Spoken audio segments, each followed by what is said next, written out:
Hello guys, अस्सलाम वालेकुम। आप देख रहे हैं राब्ता बिल कुरान। तो दोस्तों, आज हम आप लोगों के लिए बहुत ही अहम क्लिप लेकर आ गए हैं। तो आप इस वीडियो पे नए हैं तो हमें लाइक, कमेंट एंड सब्सक्राइब करना ना भूलें। हम जिस साहब का ये वीडियो है, इन्होंने बहुत खुल के हर चीज़ बयान, वीडियो बहुत पसंद आता है। अल्हम्दुलिल्लाह, आप लोगों को भी पसंद आना चाहिए। और आप लोग इनका वीडियो लास्ट रोजा की शुरुआत कब हुई थी, सुनो पंडितों, इन्होंने इसमें कहा है।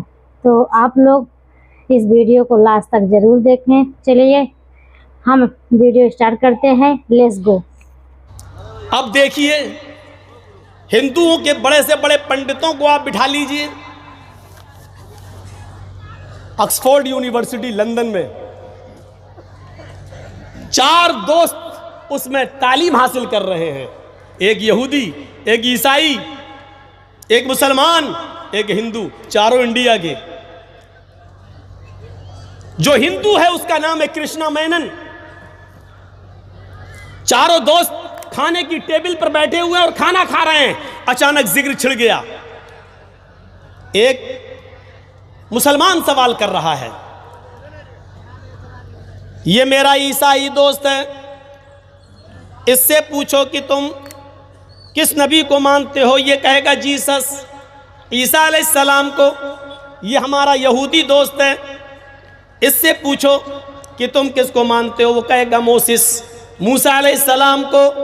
मैं मुसलमान हूं, अगर मुझसे कोई पूछे तुम किस नबी को मानते हो, तो मैं कहूँगा मुहम्मद रसूलुल्लाह सल्लल्लाहु अलैहि वसल्लम को। ईमान तो मेरा सब नबियों पर है, लेकिन पैरवी किसकी करते हैं, इताअत किसकी? मुहम्मद रसूलुल्लाह सल्लल्लाहु अलैहि वसल्लम की। इनको अपने नबी का नाम मालूम है, इनको अपने नबी का नाम मालूम है, मुझे अपने नबी का नाम मालूम है। आए कृष्णा, तुम भी हमारे दोस्त हो, इंडिया से बिलोंग करते हो, जरा ये बताओ कि तुम किस नबी को मानते हो, तुम्हारा नबी कौन है? कृष्णा मेनन खामोश। उस मुसलमान ने सवाल किया, हमारे नबी मोहम्मद रसूलुल्लाह पर कुरान उतरा, इनके नबी मूसा पर तौरात उतरी, इनके नबी ईसा पर इंजील उतरी। अय मेरे दोस्त कृष्णा, तुम्हारे नबी पर कौन सी किताब उतरी? उसने झट से कह दिया, चारों वेद। वेद आसमानी किताब, आकाशीय किताब, उसने कह दिया। अब देखिए, उस मुसलमान ने फिर सवाल घुमा कर दिया, आए कृष्णा, वेद आसमानी किताब मानते हो तुम, तो हमें मालूम है मेरी आसमानी किताब कुरान है, उसको लाने वाले मोहम्मद रसूलुल्लाह हैं। ये ईसाई है, ये जानता है कि इंजील आसमानी किताब और इस किताब को लाने वाला नबी ईसा है। और ये यहूदी है, ये भी मानता है कि हमारी आसमानी किताब तौरात है और इस किताब को लाने वाले नबी मूसा हैं। अय कृष्णा मेनन, तुम्हारी आसमानी किताब जो है वेद है, उस आसमानी किताब का लाने वाला नबी, अवतार, ऋषि, मुनि, पैगंबर, मैसेंजर, प्रॉफिट कौन है? कृष्णा मेनन फिर खामोश। कहने लगा, किताब तो आसमानी है, आकाशीय है, लेकिन इस किताब का लाने वाला कौन है हमें नहीं मालूम। आज भी हिंदू कौम एक ऐसी कौम है जिसको वेद आसमानी किताब तो मानती है, लेकिन इस किताब का लाने वाला नबी कौन है वो कहती है हमें नहीं मालूम। और क़यामत के दिन नूह अलैहिस्सलातु वस्सलाम की कौम ये कहेगी कि अल्लाह, मेरे पास आसमानी किताब तो आई थी, डराने वाला तो आया था, लेकिन कौन था ये हमें नहीं मालूम। बुखारी की इस हदीस से किसी हद तक क्लियर हो रहा है कि हो सकता है हिंदू धर्म का ताल्लुक हज़रत नूह अलैहिस्सलातु वस्सलाम से गहरा हो।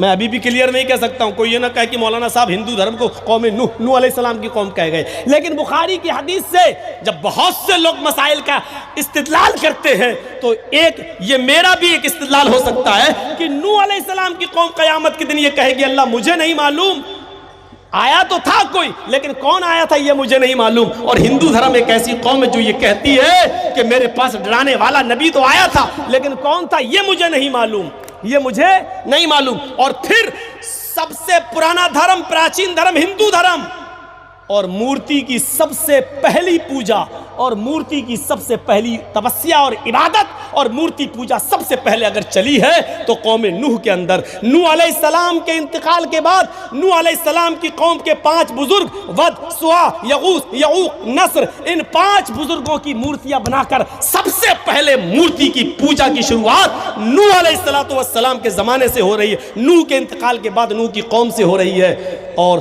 आप जानते हैं कि हिंदू धर्म के अंदर मूर्ति पूजा से नीचे कोई शुरुआत ही नहीं होती है। और ये भी बहुत प्राचीन कौम है, पुरानी कौम है, और ये उसी ज़माने से मूर्ति पूजा करती चली आ रही है।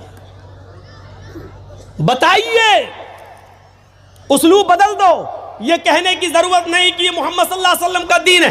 ये कह दो कि मोहम्मद सल्लल्लाहु अलैहि वसल्लम थे, हमारे नबी हैं, लेकिन ये वो नबी है, इन्होंने कोई नया दीन नहीं दिया। ये वही दीन है जो मनु लेकर आए, जो कृष्ण जी लेकर आए, जो रामचंद्र जी लेकर आए। रामचंद्र जी का क्या धर्म था आप तो जानते हैं, मेरी किसी तकरीर में देख लीजिए, वाल्मीकि रामायण, ये वाली नहीं, ये जो अभी चली है, ये तो अभी लिखी गई है कुछ दिन पहले।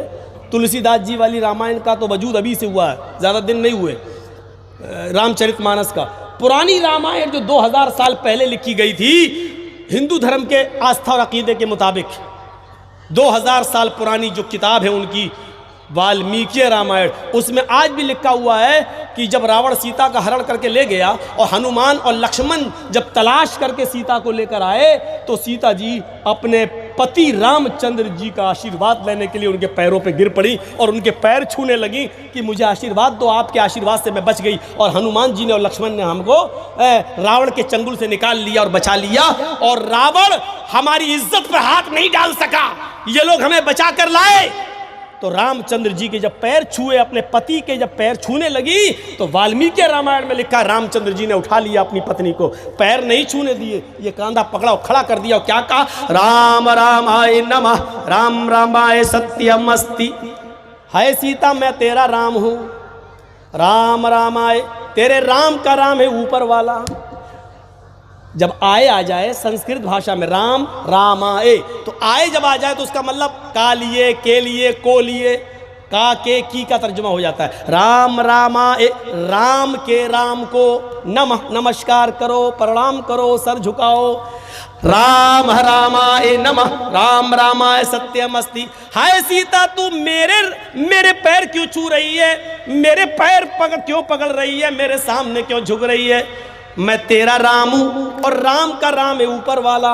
राम रामाय नमः, सीता राम के राम को प्रणाम करो। मैं तेरा राम हूं, अपने राम के सामने मत झुको, उस राम के सामने झुको जो तेरे राम का भी राम है। रामचंद्र जी ने अपनी पत्नी को पैर नहीं छूने दिए, अपने सामने सर नहीं झुकाने दिया, अपने सामने झुकने नहीं दिया। रामायण की ये पंक्ति किसी न किसी शक्ल में सुनन नसई और इब्न माजा के सफ़हात पर देखी जा सकती है। अल्लाह के नबी जनाब मोहम्मद रसूलुल्लाह सल्लल्लाहु अलैहि वसल्लम के पास जब हीरा शहर से एक सहाबी आए, कहने लगे कि अल्लाह के रसूल, हमने हीरा शहर के अंदर यहूदियों और ईसाइयों को देखा है कि वो अपने अपने बादशाहों के सामने सजदा कर रहे हैं। आप ज्यादा हकदार हैं कि हम आपको सजदा करें, आप ज्यादा हकदार हैं। जब वो लोग अपने बादशाहों के सामने सजदा कर सकते हैं तो हम अपने रसूल के लिए, अल्लाह के पैगंबर के सामने सजदा क्यों ना करें? तो अल्लाह के नबी सल्लल्लाहु अलैहि वसल्लम ने बजाय जवाब देने के, उनको बजाय मना करने के, डायरेक्ट मना करने के, आपने उनसे एक सवाल कर लिया। आपने फरमाया, अमररत बिक़ब्री अतस्जुदु लहू, क्या जब तुम मेरी कब्र के पास से गुजरोगे तो क्या तुम उसे सजदा करोगे? पढ़िए इब्न माजा, अल्लाह के नबी क्या कह रहे हैं, अबू दाऊद क्या कह रहे हैं अल्लाह के नबी?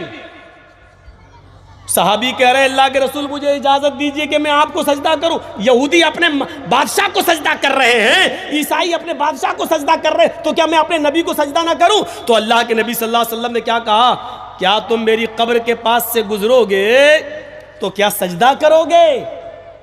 सवाल हो रहा है ज़िंदगी में सजदा करने का, मुझे इजाज़त दीजिए कि मैं आपको सजदा करूं। और आपको फिक्र है इंतकाल के बाद की, क्या मेरे कब्र के ऊपर से गुजरोगे, पास से गुजरोगे तो सजदा करोगे? मतलब क्या था, ज़िंदगी में तो मैं करने नहीं दूंगा, जब तक मैं ज़िंदा हूं तो मैं रोक लूंगा, ये शिर्क के दरवाजे कभी खुलने नहीं दूंगा।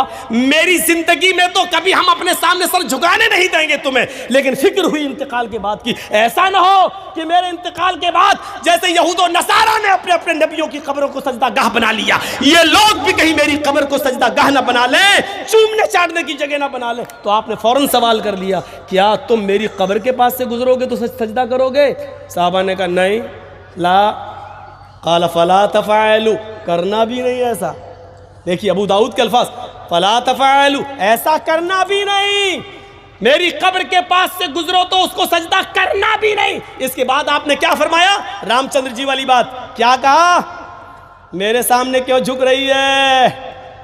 झुकना है तो ऊपर वाले के सामने झुक, अपने राम के को रमा कर, नमस्कार कर, झुक। अल्लाह के रसूल ने भी यहाँ क्या कहा, अगर अल्लाह के अलावा सजदा किसी को जायज़ होता, अगर अल्लाह के अलावा यहाँ सजदा किसी के सामने, सर झुकाना किसी के सामने जायज़ होता, तो मैं औरत को हुक्म देता कि वो अपने शौहर को सजदा करे। इस हदीस ने क्लियर कर दिया, रामचंद्र जी ने भी अपने पत्नी को पैर नहीं छूने दिए। यहाँ अल्लाह के रसूल ने क्या कह दिया, अगर अल्लाह के अलावा किसी को सजदा करना जायज़ होता तो मैं औरत को हुक्म देता कि वो अपने पति को सजदा करे, लेकिन सजदा सिवाय अल्लाह के किसी और के लिए है ही नहीं, इसलिए बीवी को भी जायज़ नहीं है कि वो अपने शौहर के सामने झुके। ये है समानता, ये है बराबरी जो हिंदू भाइयों में भी और हमारे अंदर भी है। तो आप लोगों को समझ आ ही गया होगा, हमारे मौलाना जर्जी साहब ने कितने अच्छे तरीके से बताए हैं कि हमें अल्लाह का ही सजदा करना चाहिए और किसी पैगंबर का नहीं करना चाहिए। तो आप लोग इस वीडियो को अच्छे से समझें और एक दूसरे तक भी पहुंचाइए। और हमारे चैनल पे नए हैं तो हमें सब्सक्राइब करना ना भूलें।